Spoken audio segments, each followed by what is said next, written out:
धन्यवाद सभापती महोदय। खरं तर वेगवेगळ्या अडचणीमुळे या सगळ्या विषयाला चर्चेला कमी वेळ मिळतोय। हा 260चा प्रस्ताव पहिल्या आठवड्यात टाकलेला प्रस्ताव आहे आणि आपण आता अंतिम आठवड्यात पोहोचलेलो आहोत।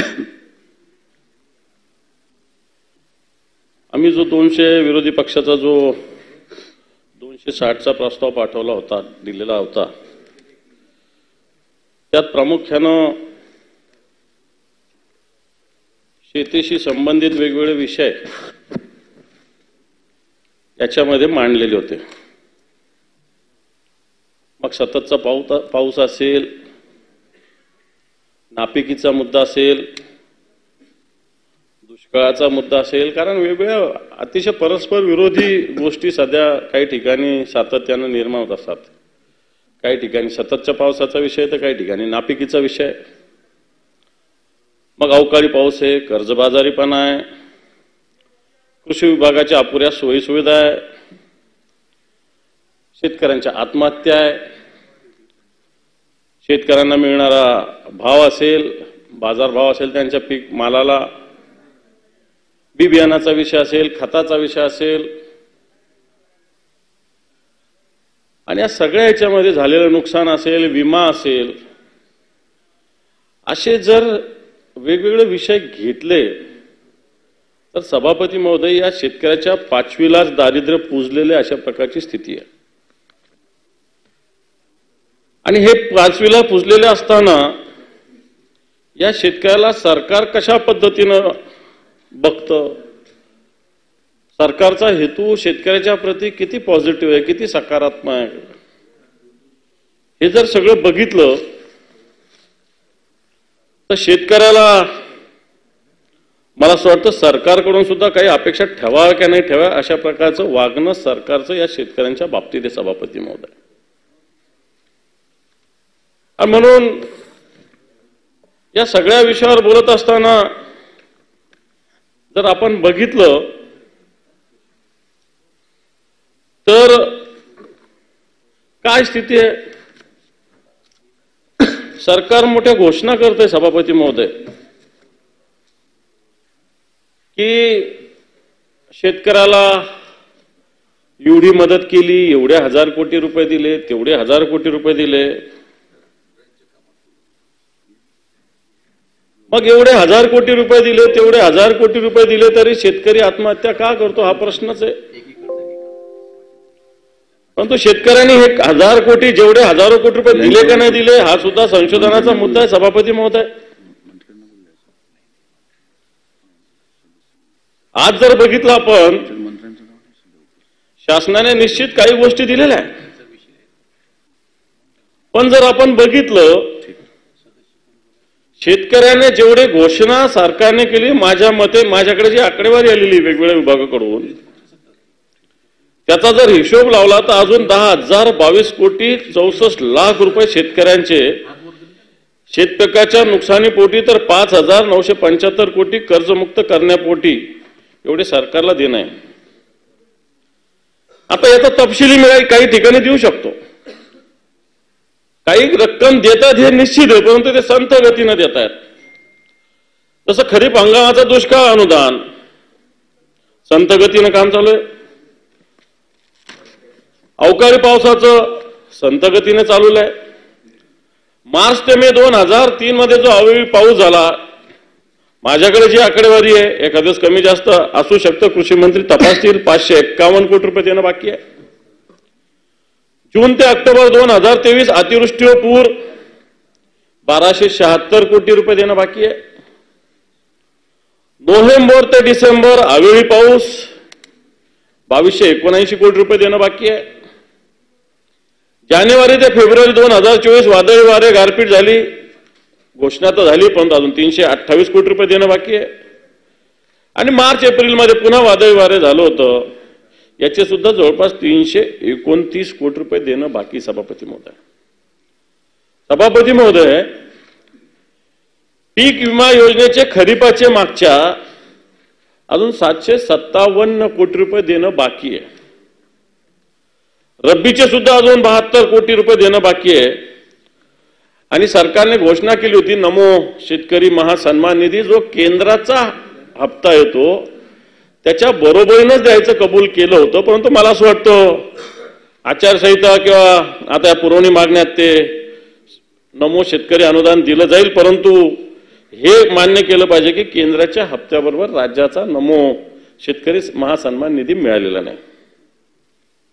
सभापती महोदय, वेगवेगळ्या विषयाचं जर केलं, मग प्रधानमंत्री कृषी सिंचन योजना असतील, मुख्यमंत्री शाश्वत कृषी सिंचन योजना असेल, अटल भूजल असेल, या सगळ्या ज्या योजना आहे या सगळ्या जर बघितलं तर शेतकऱ्याला मला असं वाटतं या ठिकाणी न्याय मिळत नाही, अशा प्रकारची सभापती महोदय स्थिती आहे.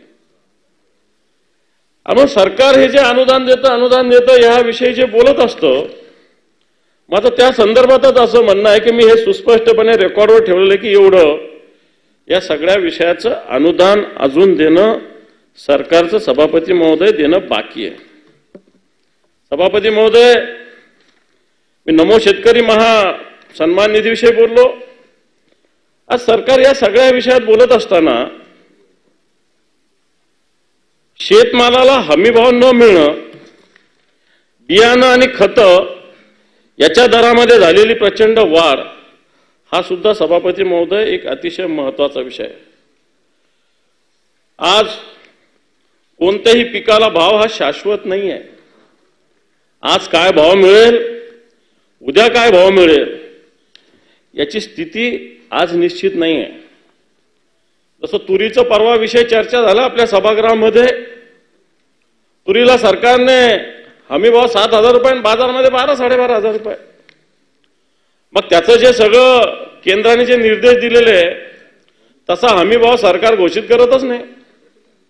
आणि म्हणून सोयाबीन विषय असेल, कापसा विषय असेल, या सगळ्या विषयाचा जर विचार केला तर आज शेतकऱ्याला कोणत्याही प्रकारचा हमी भाव नसल्यामुळं, परवाच्या दिवशी एक संभाजीनगरामध्ये एका बांधावर गेला असताना एका शेतकऱ्याने 1500 कोटी रुपयाची त्याच्या घरच्या मंडळीने म्हणजे पत्नीने सांगितलं की 1500 रुपये मिळतात, हे मिळाले नाही तरी चालेल, आमच्या पिकाला हमी भाव मिळाला पाहिजे, ही मागणी त्यांनी मांडलेली सभापती महोदय.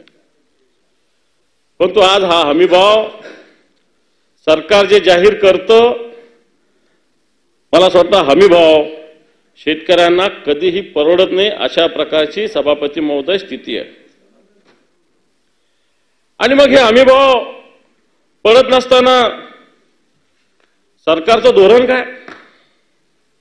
आज सूर्यफूल आणि मोहरीचे 3 लाख टन तेल आयात शुल्क न देता आणण्यास परवानगी दिली आहे. त्यामुळे स्थानिक बाजारात सर्व खाद्यतेलाचे बाजारभाव कमी झाले सभापती महोदय. आज MSP वाढ इलेक्शनच्या वेळेस जास्त होती, आता ती पुन्हा कमी झालेली सभापती महोदय. आज सोयाबीन उत्पादकांची स्थिती काय, बी बियाणाचा सोयाबीनचा भाव काय, सोयाबीनला भाव काय जर बघितलं सभापती महोदय, प्रचंड प्रमाणात विषमता या सगळ्या विषयामध्ये आताच्या घडीला आहे. आणि म्हणून शेतकऱ्याची ही परिस्थिती जर आपण बघितली तर सरकार वेगवेगळ्या पद्धतीनं आयात निर्यात धोरण जाहीर करतं. हे आयात निर्यात धोरण सुद्धा शेतकऱ्याच्या हिताचं कुठंच सभापती महोदय नाही आहे. आज जर शेतकऱ्याचं खताचे भाव बघितले, बी बियाण्याचे भाव बघितले, तर मला असं वाटतं चढ्या दरानं बाजारामध्ये वेगवेगळ्या पद्धतीनं बी बियाणे विकले जातात. कृषी विभाग निश्चित काही ठिकाणी कारवाई करतं सभापती महोदय, करतो, परंतु ही कारवाई अतिशय तुटपुंजी आहे. खरे आरोपी पकडले जातच नाही, आणि जिथे आरोपी पकडले जातात नंतर तिथले लोक म्हणजे व्यापारी हे खऱ्या अर्थानं शेतकऱ्यांना मोठ्या प्रमाणावर त्रास देतात. अशा प्रकारच्या घटना मागच्या काळामध्ये सभापती महोदय घडलेल्या आहेत. आणि म्हणून हा बी बियाणे असेल, खत असेल, याचे भाव गगनाला भिडलेले आहे. याच्यावर सरकार कोणत्याही प्रकारे लक्ष देत नाही. सरकारने शेतकऱ्याचे उत्पन्न दुप्पट करण्याची घोषणा केलेली, पण कुठं उत्पन्न दुप्पट झालं? उत्पन्न दुप्पट झालं तरी त्याला भाव मिळतो का, हा सगळ्यात महत्वाचा प्रश्न आहे. उत्पन्न दुप्पट एखाद्या ठिकाणी झालं असेल, परंतु हे विकायचं कुठं, घेणार कोण, पैसे कसे मिळणार? कारण मागच्या वर्षी तर कापूस घरामध्ये कित्येक दिवस लोकांनी भरून ठेवलेला होता वेगवेगळ्या पद्धतीनं भाव येण्याच्या अपेक्षेनं, परंतु असे भाव शेतकऱ्यांना कधीच मिळालेले नाही. आणि म्हणून शेतकऱ्यांचं उत्पन्न दुपटीनं करण्याची घोषणा सरकार करतं, कोणत्या आधारावर करतं मला माहिती नाही, परंतु कुठेही अशा पद्धतीनं भाव दुपटीनं झाल्याचं कुठेही सभापती महोदय आढळलेलं नाही. मागच्या काळामध्ये या महाराष्ट्रामध्ये दुष्काळाची स्थिती होती. दुष्काळाची स्थिती असताना 40 तालुक्यामध्ये दुष्काळ जाहीर झाला सभापती महोदय. परंतु हा 40 तालुक्यात दुष्काळ जाहीर झालेला असताना जवळपास 1021 महसुली मंडळामध्ये सुद्धा दुष्काळ सदृश्य परिस्थिती सरकारने जाहीर केलेली होती. आणि असंही सांगितलं होतं की या सगळ्या 1021 मंडळाला सुद्धा आपण ज्या दुष्काळग्रस्त भागाला आपण सवलती देतो अशा पद्धतीनं सभापती महोदय आपण सवलती देऊ अशा प्रकारची घोषणा केली होती.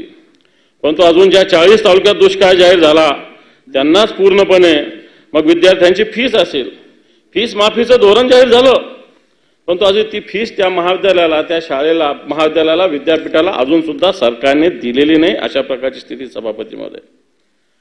आणि म्हणून खऱ्या अर्थानं या सगळ्या दुष्काळाच्या परिस्थितीमध्ये शेतकऱ्यांना जशा पद्धतीनं आधार द्यायला पाहिजे तसा आधार या सरकारने सभापती महोदय मुळीच दिलेला नाही.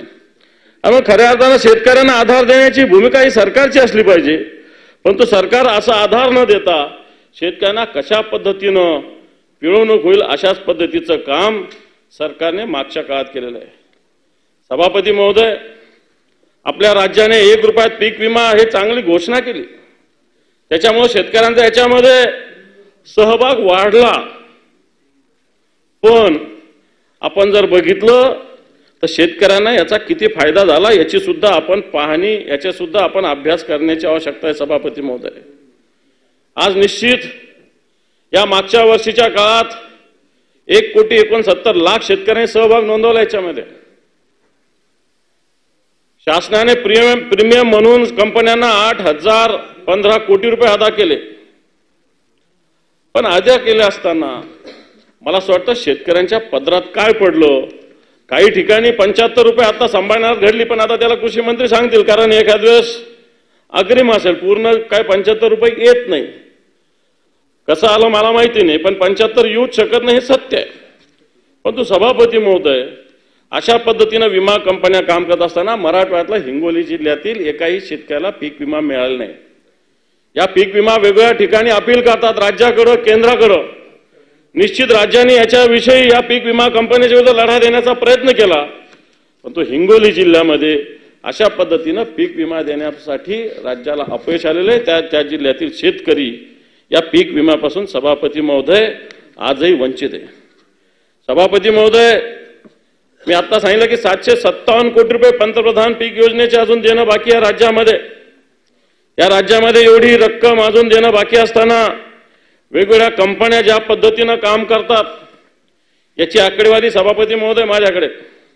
नुकसान भरपाई कशा पद्धतीनं, भारतीय कृषी विमा कंपनी ही सरकारी कंपनी आहे, म्हणून किमान 70% शेतकऱ्यांना नुकसान भरपाईची टक्केवारी या कंपनी माध्यमातून मिळालेली. सभापती महोदय, दुसऱ्या कंपन्या जर बघितल्या मग Cholamandalam, HDFC, ICICI, oriental insurance, Reliance, SBI, United India, universal Sompo या सगळ्यांचे जर आकडे बघितले सभापती महोदय तर चोलामंडलमने 47% नुकसान भरपाईची टक्केवारी 47%, HDFCची 52%, ICICIची 50%, ओरिएंटल इन्शुरन्सची 50%, रिलायन्सची फक्त 31% सभापती, फक्त 31%. SBIची चांगली 83%, युनायटेड इंडियाची 66%, युनिव्हर्सल सोम्पोची 51%. एकूण ॲव्हरेज बघितलं तर 54% शेतकऱ्यांना अशा पद्धतीनं विमा हप्त्याच्या तुलनेत नुकसान भरपाई मिळालेली आहे सभापती महोदय. आणि म्हणून सभापती महोदय, अशा पद्धतीनं या कंपन्या कशा पद्धतीनं नफा लाटण्यासाठी काम करतात, वाटतं सरकारने याच्याकडे लक्ष देण्याची आवश्यकता आहे. मागच्या काळामध्ये आपल्याकडे गोपीनाथ मुंडे शेतकऱ्यांना मदत करणारी योजना होती, तेव्हा आपले मुंडे साहेबांच्या आधी अब्दुल सत्तार साहेबच्या खात्याचे मंत्री होते. ही योजना असताना विमा कंपनीच्या दारात आपल्याला जावं लागायचं. सभापती महोदय, सरकारने मागच्या वर्षी चांगला निर्णय घेतला की सरकारनेच या योजनेची अंमलबजावणी करायची, आणि त्याच्यामुळे आपला तहसीलदार, आपला कृषी अधिकारी आणि पोलीस यांनी तिघांनी ठरवलं तर ताबडतोब मदत मिळती. मला असं वाटतं त्याचा फायदा मोठ्या प्रमाणावर शेतकऱ्यांना झाला. सरकार त्याच्यामध्ये कोणती कमतरता करत नाही, ही सत्यता, याच्याविषयी सरकारचं मला वाटतं अभिनंदन करायला काहीच हरकत नाही. कारण ही गोपीनाथ मुंडेंची जी अपघात विमा योजना आहे, चांगल्या विमा काढला त्याच्यातून. मी हे का सांगतोय की विमा कंपनी बाजूला हटवल्यानंतर कशा पद्धतीनं फायदा होतो हा मुद्दा माझा या विषयातला आहे. आणि म्हणून सरकारने याच्याविषयी मला असं वाटतं बीड पॅटर्न आपण जे म्हणतो त्याच्यामुळे निश्चित थोडंसं कंट्रोल आलं, पण तो विमा कंपन्या निव्वळ नफ्याखोरीकडे कशा पद्धतीनं जातंय म्हटलं याचं उदाहरण या सगळ्या विषयातून आपल्याला सभापती महोदय दिलं पाहिलं पाहिजे. सभापती महोदय, मागच्या काळामध्ये वेगवेगळ्या पद्धतीनं कर्जमाफीच्या योजना जाहीर झालेल्या आहेत, वेगवेगळ्या पद्धतीनं. मग आधीची योजना असेल, छत्रपती शिवाजी महाराजांची योजना असेल, महात्मा ज्योतिबा फुलेंची योजना असेल, अजूनही या विषयातले कित्येक लोकांना कर्जमाफी करणं सभापती महोदय काही प्रमाणात चांगल्या पद्धतीनं बाकी आहे. याच्याकडे सुद्धा मी सरकारचं लक्ष वेधू इच्छितो. उद्धवजी ठाकरे साहेबांचं सरकार असताना प्रोत्साहन अनुदान देण्याची घोषणा केलेली होती. निश्चित प्रोत्साहन अनुदान दिलं, पण अजूनही पूर्णपणे 100% लोकांना हे प्रोत्साहन अनुदान सरकारने दिलं नाही. वाटतं सरकार राहिलेल्या लोकांविषयी निश्चित येणाऱ्या काळामध्ये विचार करेल असं मला वाटतं. सभापती महोदय, मी अवकाळी पावसाचा मुद्दा आधीच मांडला, याची नुकसान भरपाई देणं अजून बाकी आहे. मी फार डिटेलमध्ये बोलत बसत नाही, परंतु मला असं वाटतं कुठली कुठली बाकी आहे कृषी मंत्र्यांना चांगल्या पद्धतीनं याचं ज्ञान आहे. आणि म्हणून येणाऱ्या काळामध्ये या सगळ्या सवलती ताबडतोब सरकारने द्याव्यात अशा प्रकारची भूमिका मी व्यक्त करतो. सभापती महोदय, आपल्या या महाराष्ट्रामध्ये सगळ्यात महत्वाचा मुद्दा मागच्या काळात ठरत आहे कांदा. कांद्याचं धोरण जे सरकारने घेतलेलं, हे कांद्याचं धोरण प्रचंड प्रमाणात शेतकऱ्यांच्या विरोधातलं आहे. सभापती महोदय, कांद्याच्या बाबतीत गुजरातच्या कांद्याला निर्यात परवानगी दिली जाते, महाराष्ट्राच्या कांद्याला निर्यातीची परवानगी दिली जात नाही. ज्यावेळेस महाराष्ट्रातल्या कांद्याला परवानगी दिली तेव्हा निर्यात शुल्काचं काय काय सरकारने केलं मला वाटतं त्याचं आपल्याला डिटेल्स माहिती आहे. म्हणून या शेतकऱ्यांनी करायचं काय, कांदा उत्पादक शेतकऱ्यांनी करायचं काय, अशा प्रकारची स्थिती आहे. आणि म्हणून या कांदा नंतर कांद्याचं अनुदान जाहीर केलं, अजूनही काही जणांचं देणं बाकी आहे.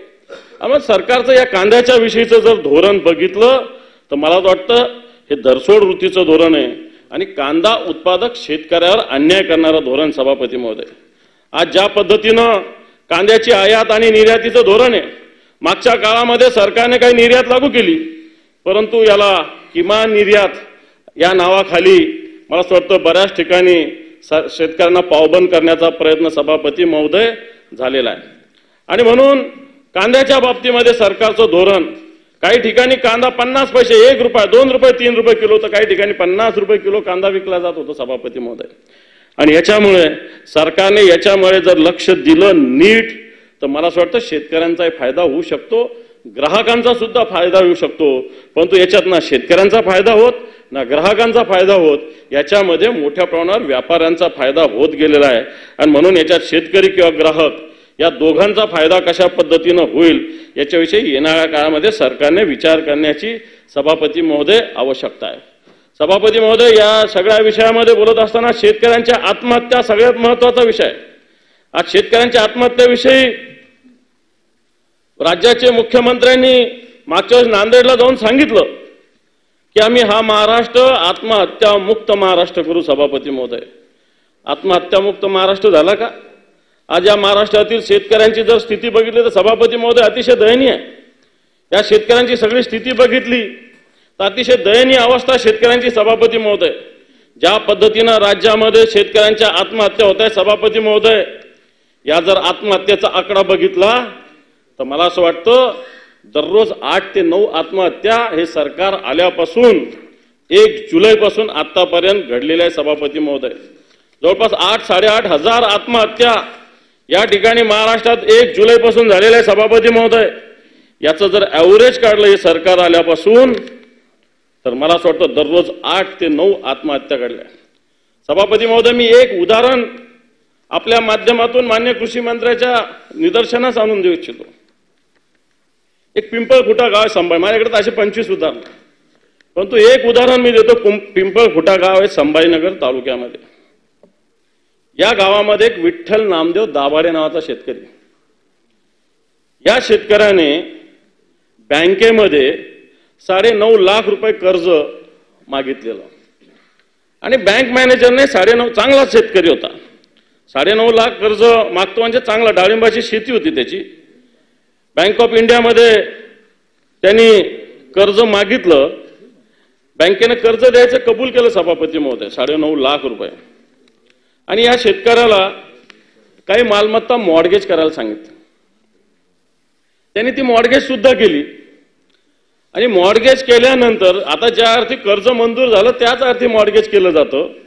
मॉर्गेज केल्यानंतर 4 महिन्यानं त्या बँक मॅनेजर, तिथं शिंदे नावाचा एक बँक मॅनेजर आहे, त्यांनी मान्य मुंडे साहेब 1 लाख रुपयाची मागणी त्या शेतकऱ्याकडे केली आणि 1 लाख रुपये दिले तर 9.5 लाख कर्ज डिस्बर्स करतो अशा प्रकारचे त्यांनी सांगितलं. आता आणि त्यांनी खोटं दिलं, माझ्याकडे त्याच्या सिबिलची कॉपी सुद्धा आहे. आता आपण सरकार सांगतं की सिबिल तपासलं जात नाही, सिबिलची गरज नाही, परंतु सिबिलची कॉपी सुद्धा माझ्याकडे आहे मान्य धनंजयजी मुंडे साहेब. हे सिबिल तपासलं आणि जे सिबिल त्याचं चांगलं असूनही ते कमी असं सांगितलं गेलं आणि ते जर कमी असल्यामुळं तुला 1 लाख रुपये दिले तर कर्ज मंजूर करतो असं सांगितलं. या शेतकऱ्यानं दुसऱ्या दिवशी सभापती महोदय आत्महत्या केली. या शेतकऱ्यांना आत्महत्या केली फक्त बँक मॅनेजरच्या अशा वृत्तीमुळं. आता त्या बँक मॅनेजरला सरकार तर म्हणतं सिबिल सक्तीचं केलं जात नाही, सिबिल सक्तीचं केलं जात नाही. अशा प्रकारे जर बँक सरकार बोलतं, अशा अधिकारावर कारवाई करणार अशा प्रकारे जर सरकार सांगतं तर मला वाटतं अशा अधिकाऱ्यावर आपण कारवाई करण्याची आवश्यकता आहे. अशा प्रकारे शेतकऱ्यांना सिबिल सक्तीचं करणारं, खोटं सांगणारं असे जर अधिकारी असेल, मी आणखी सांगतो की एखादा बाहेरचा असतं तर मी तेही समजलं असतो. आपल्या जिथला शिंदे नावाचा अधिकारी आणि अशा पद्धतीनं जर एका शेतकऱ्याला अशा पद्धतीनं करत असेल तर या शेतकऱ्यांनी लिंबाच्या झाडाला गळफास घेऊन सभापती महोदय आत्महत्या केली. अजून हा अधिकारी लापता आहे, अजूनही पोलिसांना सापडत नाही. मी त्या विषयात जात नाही, परंतु मला असं वाटतं आत्महत्या होत असताना याला कारणीभूत घटक मी आपल्याला सांगतो सभापती महोदय.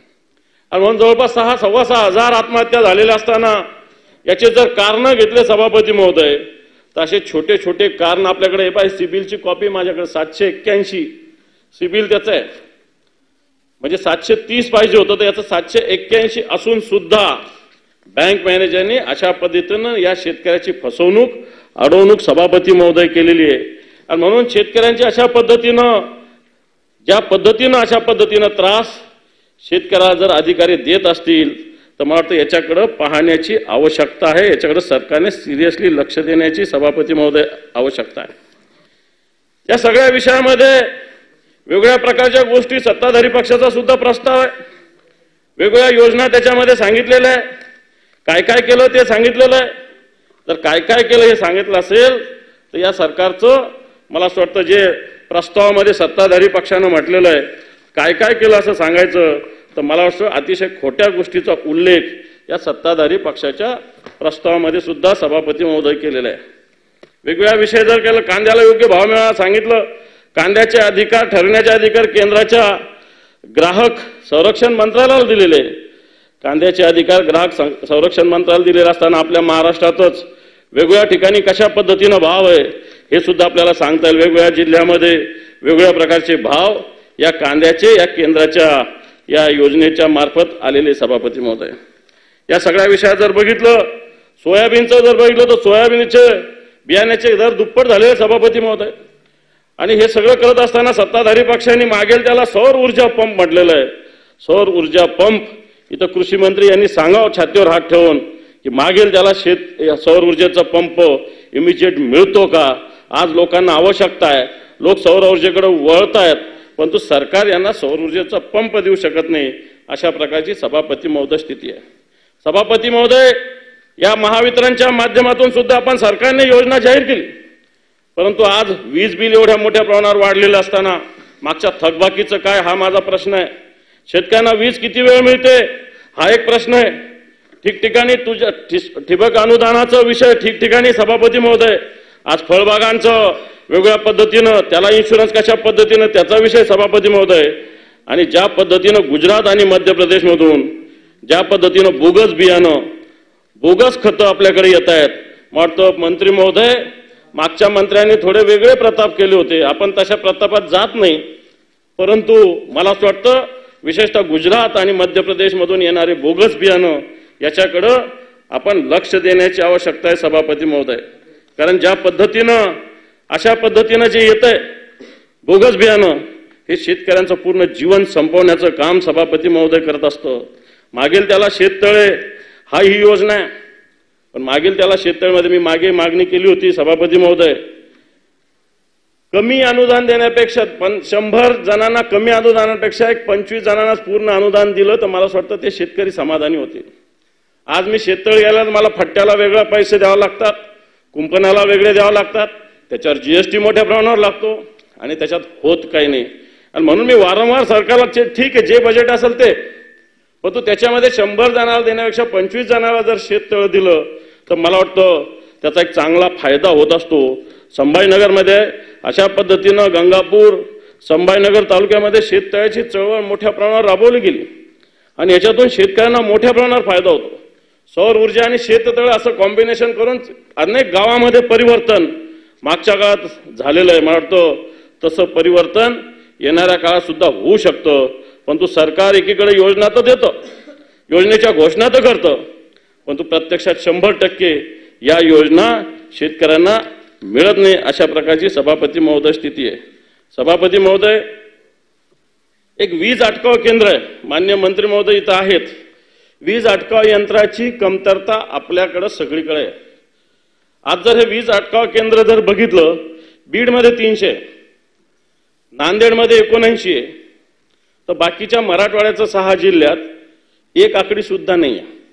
आणि म्हणजे वीज अटकाव केंद्र, कारण याच्यामुळे मागच्या काळामध्ये 149 मृत्यू झालेले सभापती महोदय.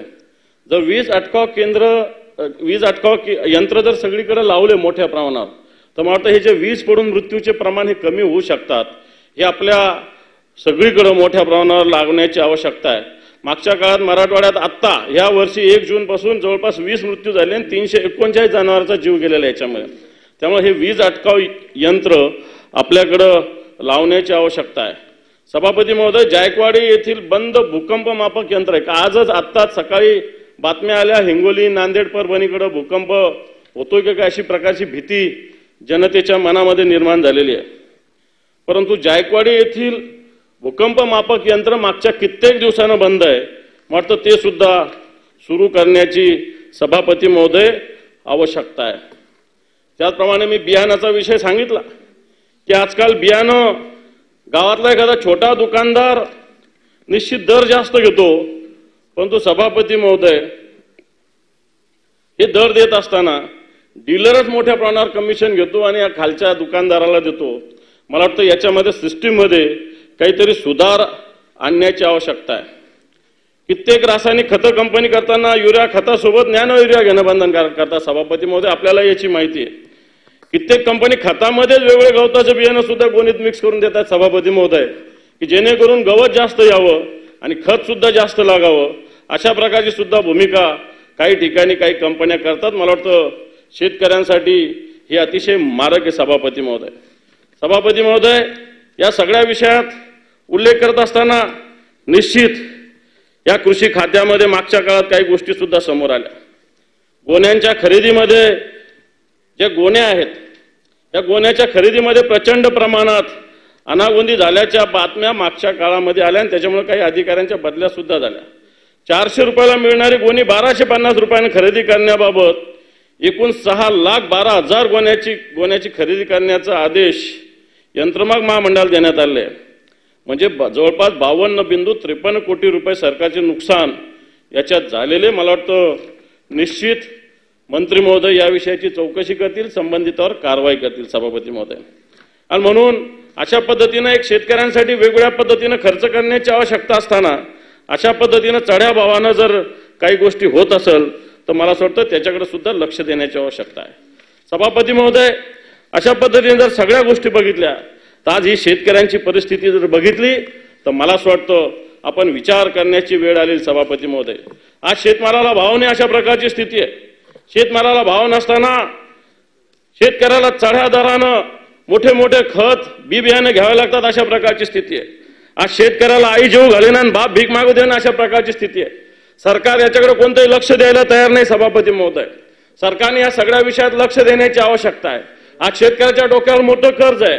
बँकांना किती मोठ्या प्रमाणात कर्ज द्यायला सांगितलं याचा सरकार आढावा घेतं का?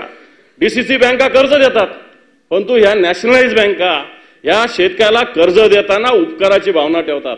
आताही जर आपण तपासलं तर मला वाटतं 30-35% वर नॅशनलाइज बँकेने कर्ज दिलं. डीसीसी बँका 100% देतात, परंतु ह्या बँका व्यावसायिक बँका शेतकऱ्यांना कर्ज देताना मला वाटतं मागे पुढे बघतात. एकीकडे मोठ्या मोठ्या उद्योजकांचं कर्ज सरकार माफ करतं, हजारो कोटी रुपयांचं उद्योजकांचं सरकार राईट ऑफ करतं, परंतु या शेतकऱ्याला साधं कर्ज लाख 2-2 लाख रुपयाचं देण्यासाठी सुद्धा बँका 17 चक्राला मारायला लावतात. सभापती महोदय, आणि म्हणून या सगळ्या विषयामध्ये सरकार खऱ्या अर्थानं वेगवेगळ्या घोषणा करतंय, सरकार कोट्यवधी रुपये दिल्याच्या बाता करतंय, परंतु शेतकऱ्याच्या खात्यामध्ये हे लवकर पोहोचत नाही, पुरेशा प्रमाणात पोहोचत नाही.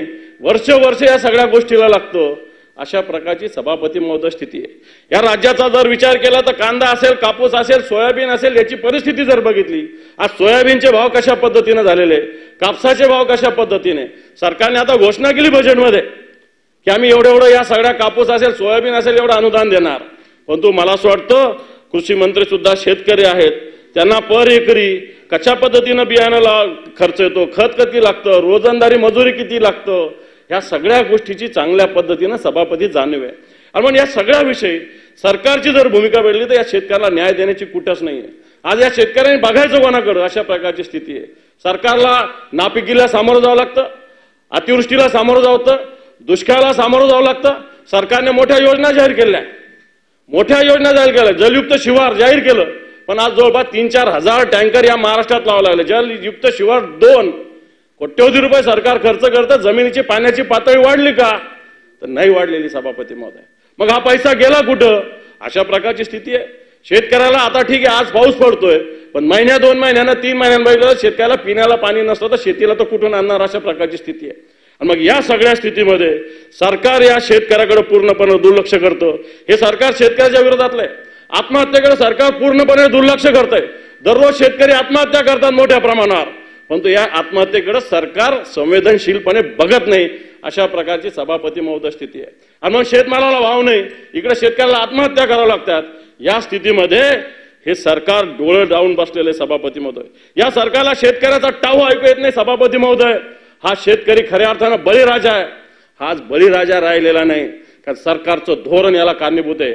मग केंद्र सरकारचं धोरण असेल, राज्य सरकारचं धोरण असेल, हे सगळे धोरण जर बघितले त्या बळीराजाचं अंगठं मोडणारं धोरण आहे. सरकारचं प्रेम या शेतकऱ्यावरचं पुतना मावशीचं आहे. सभापती महोदय, सरकारचं प्रेम खऱ्या आईचं नाही आहे तर पुतना मावशीचं आहे. आणि म्हणून 260च्या माध्यमातून अशा पद्धतीने सरकारच्या या धोरणाला मी विरोध व्यक्त करतो. आणि येणाऱ्या काळामध्ये हे सरकार या शेतकऱ्याला न्याय देणार का, अशा प्रकारचा प्रश्न आपल्या मार्फत करतो आणि थांबतो. धन्यवाद सभापती महोदय. जय हिंद, जय महाराष्ट्र.